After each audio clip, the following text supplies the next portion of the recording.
Eu saúdo a todos com a paz do Senhor Jesus Cristo. Louvo a Deus por esse momento precioso em que nós estaremos estudando mais uma lição da Escola Bíblica Dominical.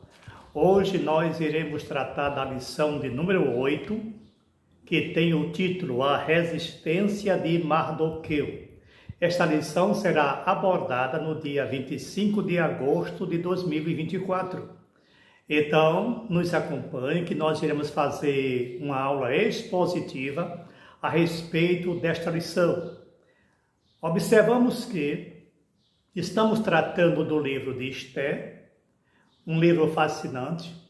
Esse livro narra justamente o exílio do povo judeu na Pérsia, o desenrolar dos acontecimentos aconteceram na cidade de Suzã, capital da Pérsia, e nós podemos encontrar algumas personagens principais deste evento, que é o caso da própria Esther, Mardoqueu, Amã e o rei Assuero, também chamado de Xerxes, segundo a linguagem grega.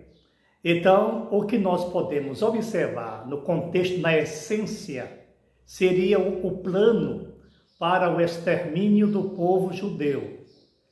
E, por sinal, a extinção do povo judeu sempre foi planejado desde épocas remotas, uma vez que foi Deus quem constituiu aquela nação.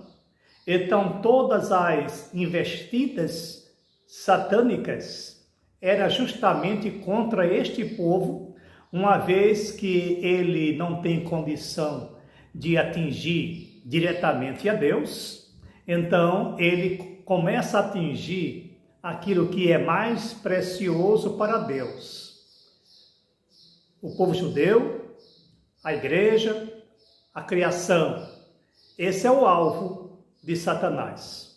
Então acontece que no desenrolar da história do livro de Esther, no capítulo que nós estaremos abordando, que é justamente os capítulo 2, do versículo 21 e 23, e também o capítulo 3, do versículo de 1 a 3, o comentarista dividiu esta lição em 3 partes. A primeira, ele descreve Mardoqueu descobre uma conspiração contra o rei.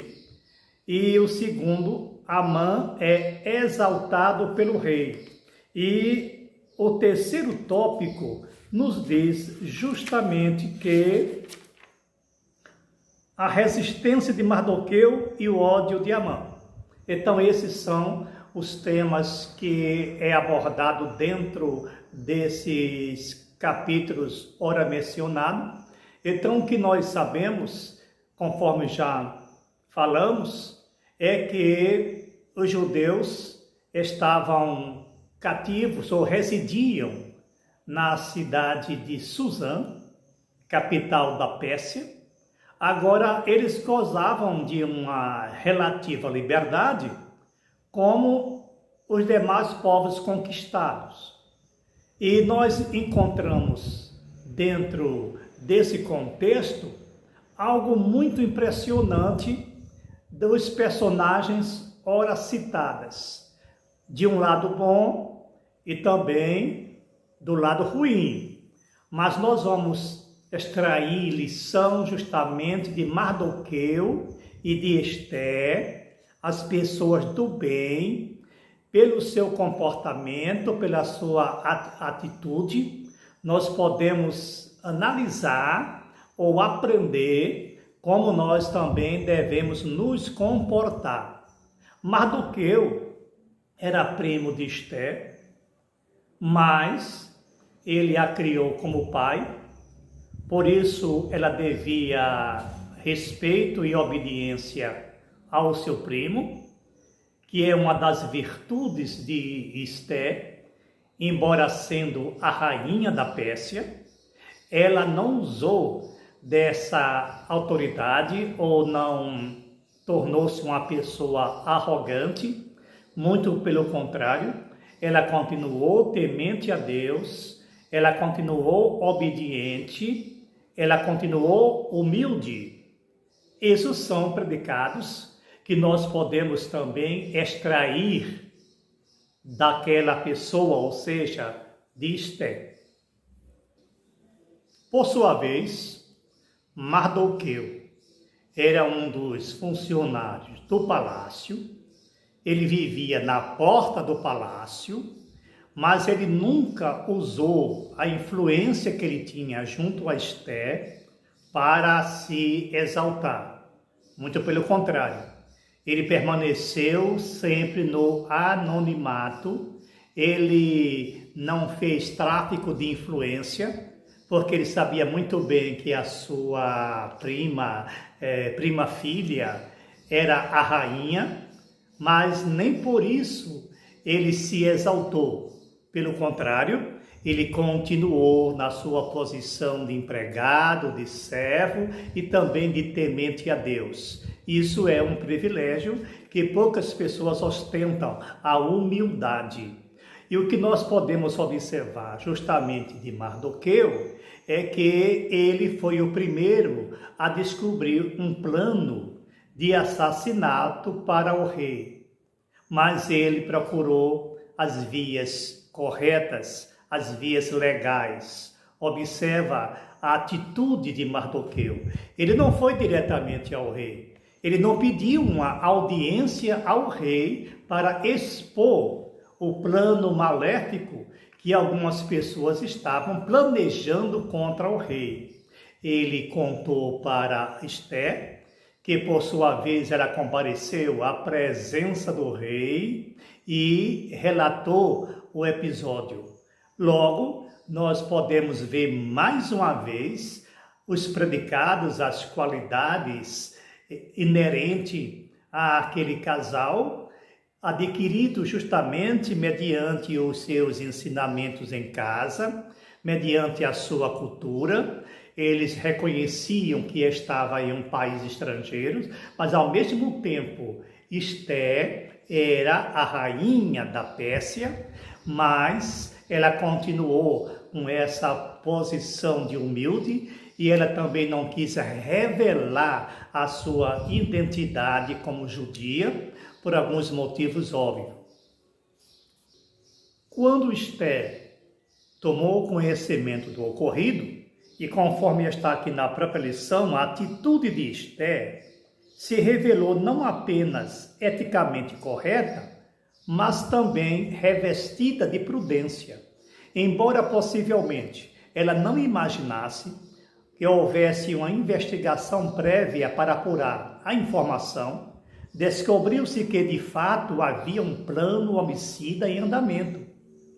Bigtã e Teres foram enforcados, conforme está lá em Esté 2:23. Mardoqueu certamente buscou certificar-se da conversa que ouviu antes de transmitir a Esté. O rei, mesmo ouvindo da rainha, teve o cuidado de apurar a informação.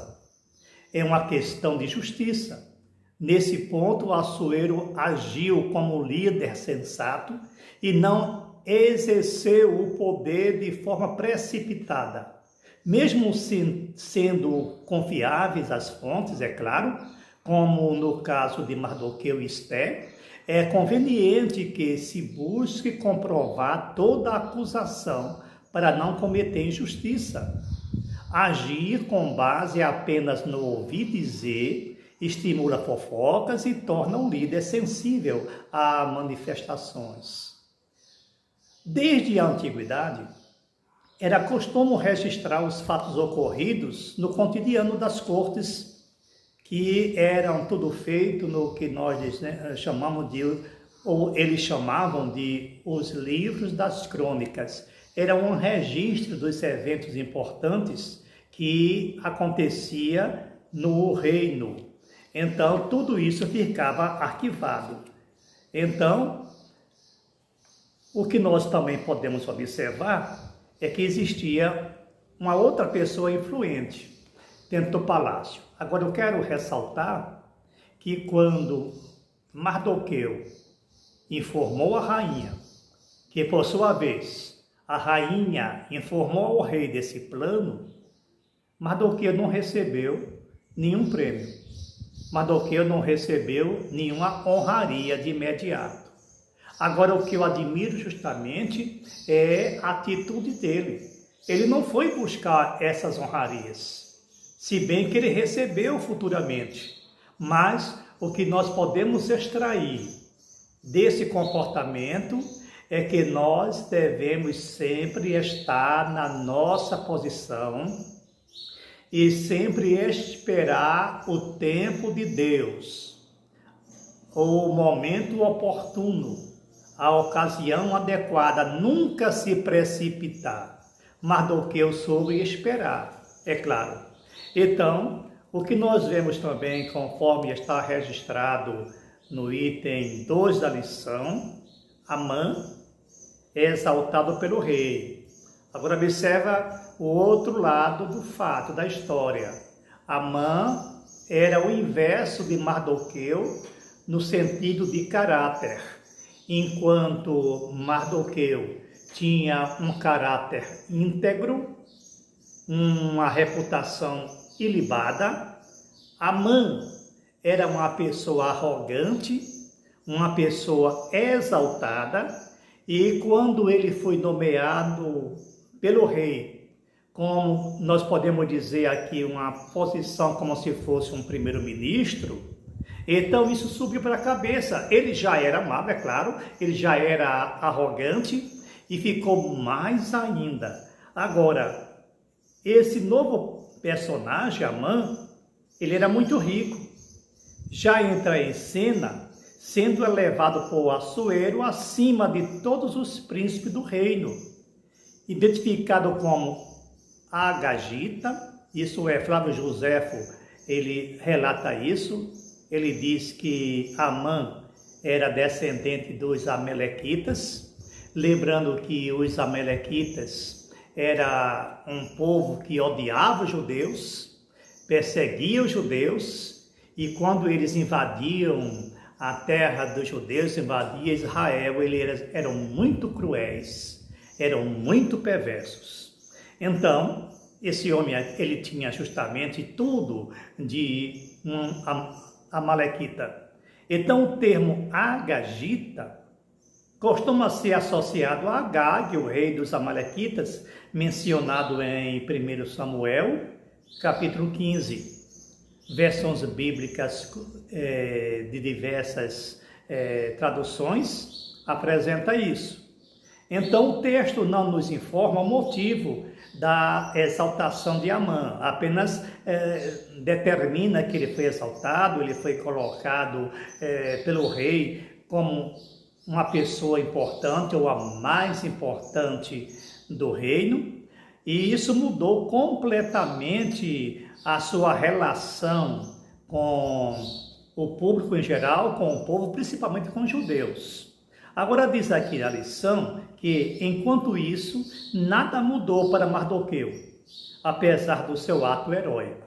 Não mudou de imediato, mas Deus nunca se esquece do bem que nós fazemos e do mal também. Porque tudo que nós fizermos, tudo que nós dissermos, estará registrado nos anais celestiais. Mais cedo ou mais tarde, a resposta virá. Nada ficará impune. É o que nós chamamos de lei de semeadura. O que a gente plantar, iremos colher. Não resta dúvida. Então é por isso que o ideal seria plantar o bem para colher também bem. E sempre a colheita em dobro. É bom frisar isso.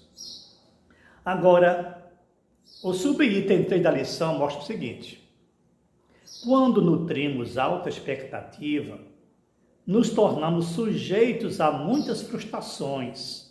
Mardoqueu era servo do rei, mas não tinha acesso direto ao palácio, conforme nós já abordamos anteriormente. Para alertar Assuero da conspiração, precisou que Esther levasse a informação. Mardoqueu não pertenciam ao primeiro escalão real e permaneceu exercendo a mesma função antes, não se abalando emocionalmente. A Bíblia nos ensina e nos orienta com o que temos e não viver ambicionando coisas altas. Devemos nos contentar com aquilo que Deus nos deu, é claro. E o subitem 3 da nossa lição, quando diz a resistência de Mardoqueu e o ódio de Amã. Qual foi a resistência de Mardoqueu, a princípio? É que Amã, por ser uma pessoa importantíssima, representante do rei, ele exigia, ou também, na verdade, não era somente ele que exigia, o princípio, o costume persa determinava que as pessoas reverenciassem as autoridades. Agora, por alguns motivos que nós desconhecemos, é que Mardoqueu se recusou a se curvar diante de Amã, provocando-lhe ainda mais o ódio. Então, o que nós vemos é que Assuero ordenou que todos os seus servos se curvassem e se prostrassem diante de Amã. Mardoqueu não se curvava e nem se prostrava. Há distintas opiniões quanto aos motivos que o levaram a agir assim. Então, pode ser nesse fato. Agora, uma das coisas que nós podemos imaginar era justamente o princípio bíblico ou o princípio religioso que eles tinham, curvar-se unicamente diante de Deus. A reverência era somente para Deus, nunca para os homens. Foi o mesmo fato que aconteceu com aqueles 3 jovens, Cedraque, Mesaque e Abednego, que também se recusaram a se curvar diante de uma estátua. E por conta disso, eles foram jogados em uma fornalha de fogo ardente.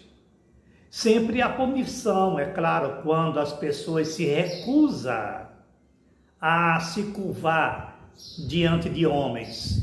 Mas há sempre um escape também por Deus, há sempre um livramento quando as pessoas honram ao seu Deus.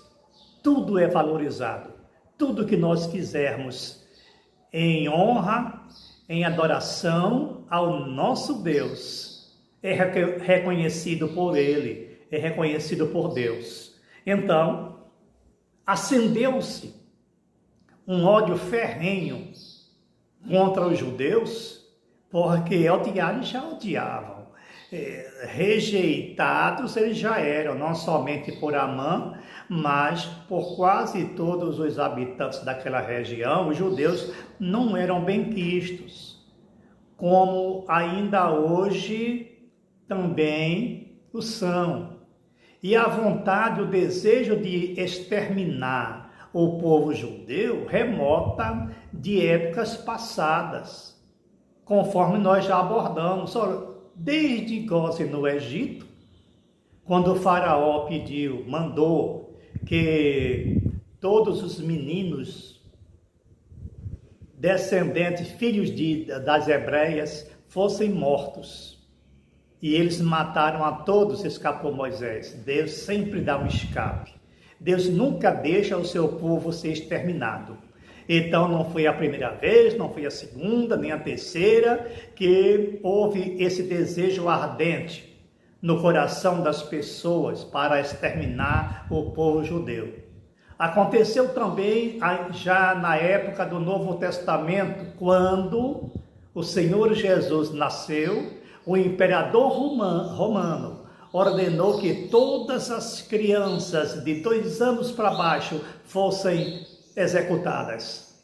Então, esse plano de extinguir, eliminar, exterminar o povo judeu, isso não é de hoje. Sempre existiu. Então, nós podemos entender que todos os esforços feitos para eliminar o povo judeu nunca surtiram efeito e não vai surtir agora, de espécie alguma. É perder tempo perseguir o povo de Deus, porque Deus dá sempre um livramento para o seu povo. Então, é o que nós observamos aqui nesta lição. A condição do judeu, o texto bíblico sugere que havia mesmo motivo religioso para a conduta de Mardoqueu. Depois de os servos do rei questionarem algumas vezes por que não cumpria a ordem de Assuero, sua única resposta foi que ele era judeu. Então dá mais uma prova que era por motivo religioso. A notícia chegou a Amã, que também ressaltou a origem judia. O Agagita, no caso Amon, encheu-se de furor, não apenas contra Mardoqueu, seu ódio foi extensivo a todos os judeus, os quais planejou destruir por completo. Amã não seria o único a almejar o extermínio do povo judeu, conforme nós acabamos de concluir. Então, o que nós podemos observar, que uma das explicações práticas da inteligência espiritual não é nos deixar iludir com a natureza humana. Embora não devemos viver desconfiando de tudo e de todos, também não podemos deixar de ser prudentes e ignorar a magnitude do coração humano. O maligno pode suscitar ódio contra nós de onde menos esperamos. Mardoqueu experimentou isso. Precisamos estar atentos e revestidos de toda a armadura de Deus para que possamos resistir e vencer o mal. Então, nesta lição, nós podemos extrair elementos importantes para o nosso crescimento espiritual. E vamos extrair justamente as condições, as qualidades de Mardoqueu e de Esther para a nossa vida, a nossa convivência espiritual. Então, em Mardoqueu, nós extraímos que ele era uma pessoa humilde e temente a Deus. Era uma pessoa obediente, mas era obediente mais a Deus do que aos homens. Porque quando uma ordem humana vai de encontro aos princípios divinos, então preferimos obedecer a Deus. Isto é uma realidade. Então, que esta lição sirva de crescimento espiritual, sirva de advertência, sirva de alerta para todos nós crentes, para que possamos viver uma vida digna de sermos chamados filhos de Deus. Que o Senhor vos abençoe e até a próxima lição.